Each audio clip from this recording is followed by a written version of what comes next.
kejahatan-kejahatannya yang dilakukan kepada rakyat selama ini, sekarang mana mungkin Pak, ya, tanah saat ini ya itu hanya dihargai sekitar 30.000 sampai 50.000, itu pun dipotong oleh perantara-perantaranya. Bisa pidana, dan sekarang ini kami sedang menuntut secara perdata. Dan 2 PT ini ya, Pak, ya, ini ada satu wilayah, satu grup juga dengan Aguan.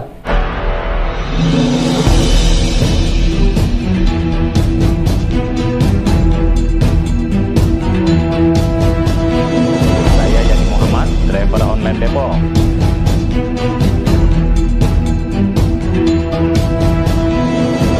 Alhamdulillah, sebab ini saya diberikan banyak. Mudah-mudahan mediasi hari ini berjalan lancar, tertib, aman. Yang bisa diharapkan ya bisa damai. Tetapi kita kan tidak bisa memaksakan mediator harus damai dan sebagainya. Yang diharapkan bisa damai. Dan saya sampaikan ini kepada yang adalah ini. Ya, jadi pada minggu lalu Selasa ya, siang kira-kira begitu.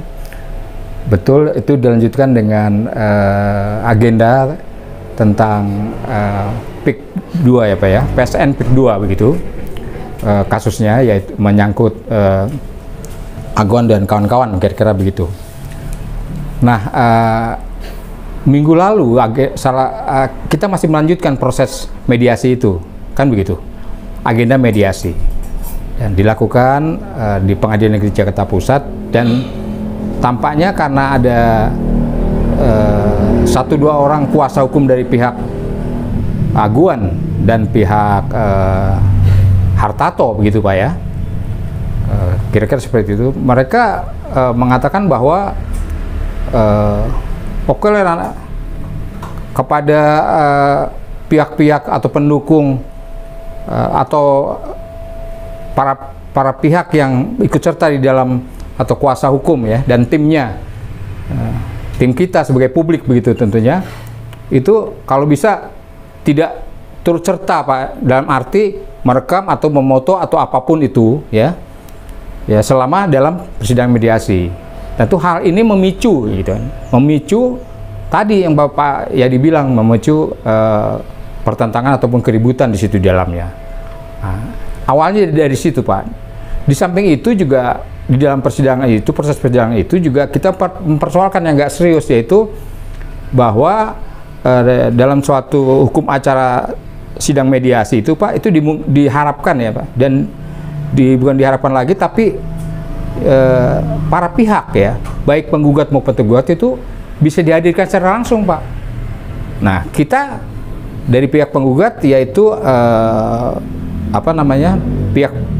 para pihaknya hadir semua lengkap ya, baik kuasa hukumnya maupun para pihak yang penggugatnya.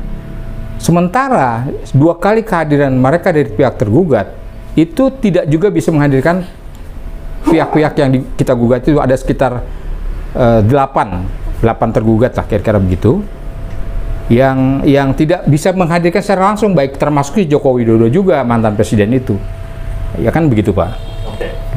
Jadi disitulah awal-awal kira-kira keributannya Pak.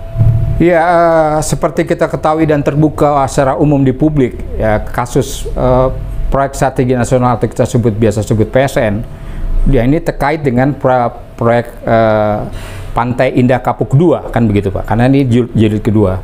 Itu jelas-jelas persoalan kasus P2 karena terkait dengan hak milik ya, aset rakyat kan begitu, yang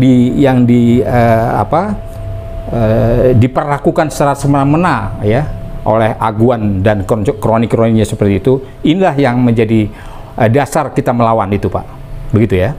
Jadi dasar rakyat melawan begitu. Kita mewakili dari pihak rakyat atau publik. Oleh karenanya sebetulnya ini sudah terindikasi dari, kalau secara hukum pidana pasal 55 KUHP, Kitab Undang-Undang Hukum Pidana begitu, ini sudah memenuhi unsur-unsurnya, memenuhi semua dari unsur pasal 55 itu Pak ya. 55, 56, 57 KUHP. Di antaranya apa? Di antaranya ini ada pihak-pihak yang melakukan penyerobotan tanah itu, misalnya melalui kades-kadesnya itu, ya. Ada beberapa kades Pak, ada lebih dari 6 kades itu Pak kalau nggak salah. Kemudian juga ada yang menyuruh melakukan, misalnya mandor-mandornya Aguan Group, ya, Aguan teman-temannya dan teman-temannya itu ada indikasi jelas, indikasi kuat mereka menyuruh melakukan. Unsur yang kedua, yang tuh ada yang turut serta juga, ya, pihak-pihak yang apakah kita sebutlah bupati-bupatinya, apakah wali kotanya, atau mungkin gubernurnya, ya, kira-kira seperti itu yang secara tidak langsung kita bisa kategorikan sebagai turut serta melakukan kejahatan itu, pidana itu. Di samping juga orang-orang yang membantu Pak, misalnya, ya, orang-orang yang membantu pelaksanaan kejahatan seperti itu, ya, ya baik orang-orang tertentu, mandor-mandor atau siapapun yang atau preman-preman di kampung itu, ya, yang ikut melakukan kejahatan itu. Jadi unsur pasal 55 KUHP, 56, 57 itu sudah memenuhi syarat kan gitu, ya. Terutama yang menjadi dominan ini kades kohot Pak, ya, yang kita sebut arsin itu Pak, ya. Nah, arsin itu kan sudah ditetapkan sebagai tersangka kan Pak, ya. Nah, kira-kira minggu lalu sudah tersangka seperti itu sejak 18 Februari. Ya, artinya indikasi ke arah sana sih boleh-boleh saja, ya. Tapi kebetulan saya juga sebagai salah satu penggugat ijazah palsu Joko Widodo kan begitu. Sudah tiga kali Pak kita ajukan gugatan seperti itu. Jadi tetap kita optimis bahwa siapapun itu, artinya apakah aguan secara langsung datang ke pengadilan atau mengikuti persidangan ini atau kuasa hukumnya misalnya seperti itu, bahwa mereka harus bisa membuktikan Pak, ya, kejahatan-kejahatannya yang dilakukan kepada rakyat selama ini itu harus dibuktikan bahwa cara-cara mereka itu tidak melanggar hukum. Kan seperti itu. Mereka kan menyatakan bahwa bukan tidak melanggar hukum. Sudah ada persesuaian, sudah ada kesepakatan tentang pembelian lahan-lahan mereka. Sekarang mana mungkin Pak, ya, tanah saat ini, ya, itu hanya dihargai sekitar 30.000 sampai 50.000. Itu pun dipotong juga, dipotong oleh perantara-perantaranya. Dan ada juga yang belum dibayar karena masih uang muka sampai saat ini. Kira-kira seperti itu Pak. Jadi indikasi-indikasi buat perbuatan melanggar hukum seperti itu, ini jelas Pak, jelas ada. Oke, berarti itu pidana ya, ranahnya ya?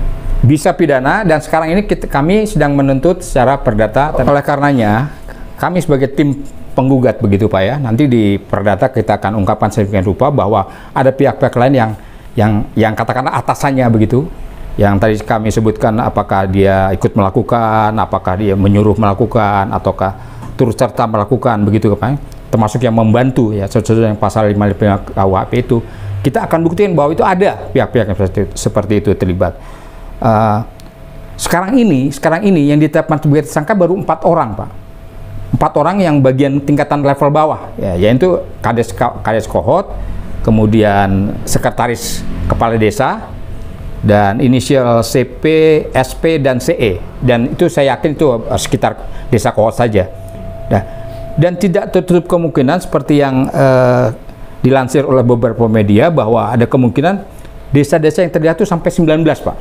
19 desa yang terlibat di Pantai Indah Kapuk itu, kasus Pantai Indah Kapuk PSN. Nah, ini di dalam surat tanahnya itu, ya, yang sudah berbentuk HGB Pak, ya, SHGB, surat hak guna bangunan, itu ada sekitar 263 Pak, bukan main itu. Dan ada sertifikat miliknya sekitar 17 SHM. Nah, katakanlah seperti itu. Ini adalah atas nama PT-nya PT Intan Agung Makmur 1, ya. Ini terdiri 234 bidang kaitannya. Dan yang kedua adalah PT Cahaya Inti Sentosa, ini terkait dengan 20 bidang. Dan 2 PT ini Pak, ya, ini ada satu wilayah, satu grup juga dengan Aguan.